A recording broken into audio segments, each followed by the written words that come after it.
ကဲ unboxing မလုပ်တာကြပြီဆိုတော့ဒီနေ့တော့ကျွန်တော် unboxing လုပ်ဖို့ဖုန်းလေးတစ်လုံးရောက်နေပါတယ် realme ရဲ့11 Pro Plus 5G ကိုကျွန်တော်ဒီနေ့ unboxing လုပ်ပေးမှာပါဆိုတော့ဒီဖုန်းကကျွန်တော်မေးထားတာလည်းတော်တော်လေးတော့များတယ်ဒါပေမဲ့ဖုန်းကလက်ထဲမရောက်လာနဲ့အခု official လဲဝင်လာတော့မယ်ဆိုတော့ကျွန်တော်လက်ထဲလဲရောက်လာပြီပေါ့နော်ဆိုတော့ရောက်လာပြီဆိုတော့လဲထုံးစံတိုင်းကျွန်တော်တို့ review တွေ impression တွေဘာမှမလုပ်သေးခင်ဆက်စချင်း unboxing ဖွင့်တဲ့အချိန်မှာခန်းစားချက်တွေကိုကျွန်တော်တို့တူ sharing လုပ်ကြမယ်ဆိုတော့စဖောက်လိုက်တာကောင်းမယ်ထင်တယ်ဒီဖုန်းကဟိုကင်မရာပိုင်းကိုအဓိကအသားပေးထားရဆိုရင်ကျန်တဲ့အပိုင်းတွေမှာလည်းသူ့အနေနဲ့သူတော့မိုက်တယ်ဗျဆိုတော့ realme ရဲ့ဖုန်းတစ်လုံးအနေနဲ့ number series ဖြစ်နေအောင်ဆိုတော့တော်တော်ကြီးကို improve ဖြစ်လာရလို့ကျွန်တော်အနေနဲ့တော့တွေ့ရတယ်ပေါ့နော်ဆိုတော့စပြီးတော့ဖောက်မယ် okay ဆိုတော့ဒီဒါအရန်ထက်တယ် Xiaomi ရဲ့ဒါနဲ့ realme ကို unbox ဆိုတော့ okay အဲ့တော့စစချင်းသူတို့ရဲ့ phone boot design ပေါ့နော်အဝါနဲ့အမဲ fastest growing smartphone brand in Europe တဲ့ realme ရဲ့ Europe မှာ fastest growing smartphone brand အောင်ဖြစ်သွားပြီပေါ့နော်ဆိုတော့ Europe မှာသူအကွက်ရွှေ့နည်းနည်းကျန်းနေပုံရတယ် okay ဆိုတော့ဒါလေးကိုနေရာကိုမရှိဘူးတဲတူလီပေါ့နော်ဒါကတော့ realme ရဲ့ slogan ထုံးစံတိုင်းပဲကျွန်တော်တို့ဒီဘူးထဲမှာဘာတွေပါလဲတစ်ချက်ကြည့်မယ် okay ဒီမှာ cover တော့ပါမှာပေါ့နော်ဒါကတော့ကျွန်တော်တို့ manual တွေထုံးစံတိုင်းပဲ skip လုပ်လိုက်မယ် central ပါမယ် cover လေးပါမယ် cover design နေထားတော့အရင်မထူဘူးဗျတမျိုးလေးပဲပေါ့နော်အဲ့တော့ပြီးတော့ကျွန်တော်တို့ဒီမှာဖုန်းကိုကျွန်တော်ပြီးမှကြည့်မယ် realme ရဲ့ဘာရောင်ပေးထားလဲမသိဘူးပြီးတော့ဒီမှာ adapter ပေါ့နော် charger 100 watt ပေါ့နော်ဆိုတော့ဒီဖုန်းက realme ရဲ့ super volt 100 watt ကို support လုပ်ပေးထားပါတယ် realme ရဲ့ super volt တော့မဟုတ်ဘူး super volt charge 100 watt ကို support လုပ်ပေးထားတယ်ပြီးတော့ကျွန်တော်ဒီမှာ type A to type C ကြိုးတကြိုးပါလာမယ်ကြိုးလုံးကြီးအကြီးပဲဗျဟုတ်လေကြိုးလုံးကြီးနဲတာကြီးမဟုတ်ဘူးဗောနော် okay အဲ့တော့ကျွန်တော်တို့ဖုန်း design တွေပါညာအနေထားတစ်ချက်ဘယ်လိုရှိမလဲကြည့်မလေ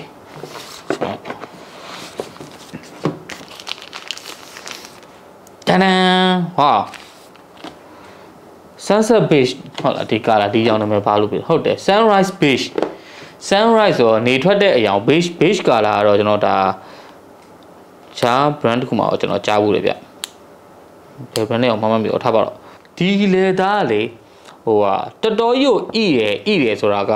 ဟိုတခြားလေသားတခြားသုံးထားတဲ့ဖုန်းတော်တော်များထက်ကိုပိုဣတယ်သူ့ကိုကင်လိုက်ရတဲ့ hand feeling ကဒါပေမဲ့ဒီလေသားတခြားသုံးထားတဲ့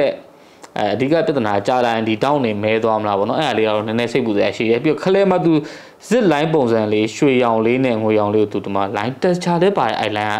ကဒီဘေးဘက်တွေက leather texture ပေးတယ်ဒီနားလေးကချောလေးဖြစ်နေတယ်ဆိုတော့ဟိုအခုလောလောဆယ် first impression ရကျွန်တော်မြင်တာဘေးပေါင်တွေကလည်းရွှေရောင်လေးရေပေါ့နော်ဟောဒီမှာဆိုရွှေရောင်လုံးဝရွှေအိုရောင်တော့ဖြစ်မှာပြီးတော့ curve display ဆိုတော့အောက်ဘက်မှာလည်း flat အပေါ်ဘက်မှာလည်း flat အဲ့လိုမျိုး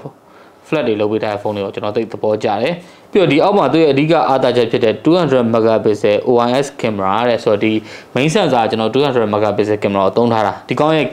ကင်မရာရဲ့ပုံထွက်အနေထားဘယ်လိုရှိမလဲဆိုတာကတော့ကျွန်တော်တို့အခုလောလောဆယ်ကျွန်တော်3-4ပုံလောက်တော့ဆန်းရကြည့်မယ်နောက်ကြရင်လည်းကျွန်တော် impression ဖြစ် review ဖြစ်အဲ့ကြရင်တော့တခြားပေါက်အများကြီးပြောစရာလေးရှိလာမှာပေါ့နော်ဆိုတော့ကျွန်တော်ဒီမှာစပြီးတော့power ဖွင့်ပြီပေါ့နော်ဆိုဒီမှာကင်မရာလေးယောက်လေးကအရန်ကြီးတော့မထွက်နေဘူးနည်းနည်းလေးပပလေးပဲထူတယ်ကင်မရာအဝိုင်းကကျွန်တော်ကတိတ်မကြိုက်တဲ့သူဆိုတော့ဒါလေးကတော့ကျွန်တော်တိတ်သဘောမကျဘူးပေါ့နော်ဒါပေမဲ့သူ့ပုံစံကြည့်ရမီနီယန်နဲ့တူတယ်လို့ပဲအဲ့လိုမီနီယန် look တော့ရတယ်ဆိုရင်ပဲလေကာရရဲ့ hand feeling ကိုနေပါရကြတော့ premium ဆန်နဲ့ luxury ဆန်နဲ့ဆိုတဲ့ခံစားချက်မျိုးပေးနေပေါ့နော် okay ဆို realme က number series တွေမှာတော့ဒီလောက်သူတို့တော်တော်လေးအားစိုက်လာပြီဆိုတဲ့အချက်ကတော့မိုက်တယ်ဆိုတော့သူ့ရဲ့ display က PWM Dimension 2160 Hz ဆိုတော့ကျွန်တော်တို့ဒီ display မှာflicker ထနေရမထနေလားဆိုတော့ကျွန်တော်အခုလောလောဆယ်မြင်ရမှာမဟုတ်ဘူးပေါ့နော်ဒါကတော့ကင်မရာမှာပဲမြင်ရမှာအဲ့တော့ကျွန်တော်ဒီမှာ setup စလုပ်လိုက်ပါမယ်ဆိုတော့ဒီမှာ Soji Unicode ကျွန်တော် Unicode ဆိုတော့ Unicode ပဲသုံးကြပါကျွန်တော်တို့ KG ကအများကြီးပြောင်းလဲလာပါပြီအခုချိန်လောက်ဆို Unicode အကုန်လုံးလဲသုံးသင့်ပါပြီဆိုတော့ဒါကတော့လမ်းကြုံလို့တိုက်တွန်းတာပေါ့နော် okay အဲ့တော့ကျွန်တော်ဒီမှာ Google service တွေလည်းပါညာပေးရင်ပါပြီသားဒါ official ဝင်လာ global version ပြအဲ့အတွက် Google service ပါညာစိတ်ပူစရာမလိုဘူးကျွန်တော် fingerprint လေးတော့ကျွန်တော်ထည့်ကြည့်လိုက်မယ်ဆိုတော့တခါလေးဒီမှာစမ်းကြည့်လိုက်မယ်ပေါ့နော် fingerprint အောက်အရန်တော့မရောက်ဆိုတော့ကျွန်တော် setup ပေးလောက်တာကိုနည်းနည်းလေးကြော်လိုက်မယ်ဗျာမြန်သွားအောင်လို့နော် A few moments later ကဲမြန်သွားအောင်လို့ဆိုပြီးကြော်လိုက်တာဒါပေမဲ့ဘာမှမလုပ်ရသေးဘူးတန်းပြီးတော့ရသွားပြီပေါ့နော်အဲ့တော့ဆိုတော့ကျွန်တော်တို့ဒီဖုန်းရဲ့ display အကြောင်းလေးစပြောအောင်ဒီမှာ flicker ထလားမထလားဆိုတော့ကျွန်တော်တို့ဒီမှာတစ်ချက်ကြည့်လိုက်မယ်နည်းနည်းလေးတော့တွေ့ရဗျာဒါပေမဲ့အရင်ကြီး flicker ထနေအောင်မတွေ့ဘူးထားပါတော့ကျွန်တော်ဟိုhaptic မိုက်လာခြင်း haptic တော်တော်လေးမိုက်လာခြင်း realme haptic ကိုတော်တော်လေး queue ဆိုင်လာတယ်ဒါ11 pro plus version မလို့လားမသိဘူးပေါ့နော်ဆိုတော့ဒီဖုန်းရဲ့ဈေးတော့လည်းဘယ်လောက်ဖြစ်မလဲဆိုတာလည်းကျွန်တော်ခုချိန်တည်းတော့မသိရသေးဘူးပေါ့နော်အဲ့တော့ကျွန်တော် display ပိုင်းလေးကစပြောမယ်ဆိုရင် AMOLED panel Full HD resolution အဲ့တော့မှာ 120Hz refresh နဲ့လာမယ်ပေါ့နော်ခုနကကျွန်တော်ပြောရဲ့ P11 dimming ကိုလည်း2160Hz ဆိုတော့ဒါတော်တော်ကြီးရော improve ဖြစ်လာတာအများကြီးကျွန်တော်တို့တွေ့ရတယ်ဒီမှာ video color boost တွေပါညာတော့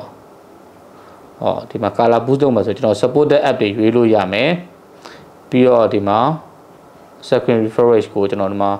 120Hz ပဲ high ပဲကျွန်တော်ထားပြီးတော့ battery ဆန်းမှာဆိုအဲ့ဒါနဲ့ပဲဆန်းသုံးကြည့်လိုက်မှာပေါ့နော်ဆိုတော့ကျွန်တော်ဒီ setting ဘိုင်းမှာတခြားအများကြီး display ဘိုင်းမှာတော့ဘာမှပြောစရာတော့တိတ်မရှိတော့ဘူးဆိုတော့ကျွန်တော်အခုလက်ရှိကြည့်ရတဲ့တော့ကတော့ wallpaper ကြောင့်လားမသိဘူးပေါ့နော် realme ရဲ့ wallpaper ကြောင့်လားတော့မသိဘူး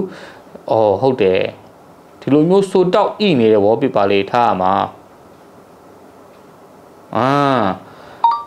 ဆိုတော့ဒါဆိုရင် color boost ဖြစ်လာတာသိတာဗျာဒါခုနလို wallpaper နဲ့ဆိုရင်လည်းဖုန်းကမှိန်သလိုလိုမှောင်သလိုလိုကြီးခံစားနေရတယ်အဲ့တော့တခြားအပိုင်းတွေမှာဆိုလို့ရှိရင်ကင်မရာပေါ့နော်ကင်မရာတော့ကျွန်တော်ခုနပြောပြီးသား200 megapixel main sensor နောက်ပြီးတော့ ultra wide sensor တစ်လုံးပါမယ်နောက်ပြီးတော့ macro sensor တစ်လုံးပါမယ် telephoto sensor တော့မပါလာဘူးကျွန်တော်ဒီနေရာမှာ post လုပ်ချင်တာတခုကတော့ဒါ tele sensor pro plus version ထိတက်မယ်ဆိုရင်တော့ tele sensor တော့ထည့်ပေးစေချင်တယ်ကျန်တဲ့ဒီ performance ဘိုင်းမှာဆိုရင် Dimensity 7050 ကဒါကျွန်တော်အတွက်ဆိုရင် first time ပထမဆုံးဆန်းမှာဖြစ်တဲ့အတွက်ကျွန်တော်ဘာမှတော့မပြောနိုင်သေးဘူးဒါပေမဲ့ကျွန်တော်သိရတော့ဆိုရင် realme ဒီဖုန်းကို12256ဒါမှမဟုတ်12512 512သွင်းဖို့ပုံများရပေါ့နော်512 version ထိသွင်းမယ်ဆိုတော့လည်းဒါကနည်းနည်းပို့ပြီးတော့စိတ်ဝင်စားဖို့ကောင်းတယ်ပြီးတော့ audio ဘိုင်းမှာဆိုရင် stereo speaker ပေါ့နော် okay fingerprint ကလည်းမြန်သေးတော့မြန်ပါတယ်ဆိုတော့ stereo speaker လေးကိုကျွန်တော်တစ်ချက်လောက်စမ်းကြည့်လိုက်မှာပေါ့နော်ပြီးတော့မှကျွန်တော်ကင်မရာလေးစမ်းပြီးတော့ဒီ unboxing လေးကိုအဆုံးသတ်မယ်ဘာကြောင့်လဲဆိုတော့ကျွန်တော်ဒီဖုန်းရဲ့ haptic ကိုချိန်လို့ရတာပါပါတယ်မစိုး impression လေးကိုနည်းနည်းလေးမြန်လေးတင်ချင်လို့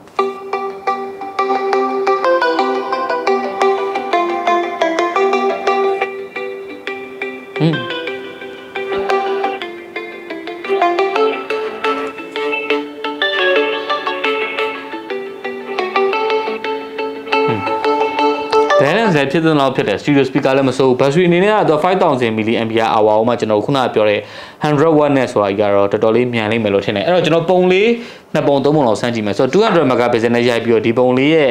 details ဘယ်လောက်ထွက်လဲဆိုတော့ကျွန်တော်တစ်ချက်ကြည့်လိုက်အောင် okay ဒီ next tool လေးကိုကျွန်တော်စမ်းကြည့်မယ်200 megapixel နဲ့ရိုက်မှာဆိုတော့200 megapixel ကိုအရင်ရှားမယ်ပေါ့နော်ဒီမှာတော့ high resolution ပေါ့နော်မိုးထဲမှာ200 မရှိတော့ high resolution နဲ့ကျွန်တော်ရိုက်လိုက်မယ်ဆိုတော့ကျွန်တော်တော့အကွာလောက်ကရိုက်ပြီးတော့ zone ဆွဲကြည့်မယ်ပေါ့နော် view finder မှာတော့ထည့်ရတယ်ဘာလို့လဲဆိုတော့လက်တုံအောင် okay ဆိုတော့ဝါ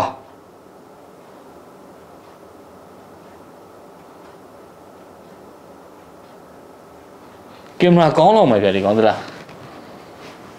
okay set ဘယ်လောက်ဖြစ်မလဲမသိဘူးဗျာဈေးကတော့နည်းနည်းမှန်းခက်တယ်အဲ့တော့ကျွန်တော်မပြောသေးရအောင်ပါဆိုတော့ဒီຢာလေးပါတစ်ပုံမှာရိုက်ကြည့်လိုက်မယ်ဆိုတော့ဒီမှာGreek damn ဆိုတော့ဘာလို့ပြောကျွန်တော် official online ဖုန်းတွေမှာကင်မရာကောင်းတဲ့ဖုန်းတစ်လုံးညှို့ဖို့ထပ်တိုးလာပြင်ပေါ့နော်ဒါလေးကိုရိုက်ပြီးတော့ဒီအောက်ခြေကိုကျွန်တော်ဇွန်းဆွဲကြည့်မယ်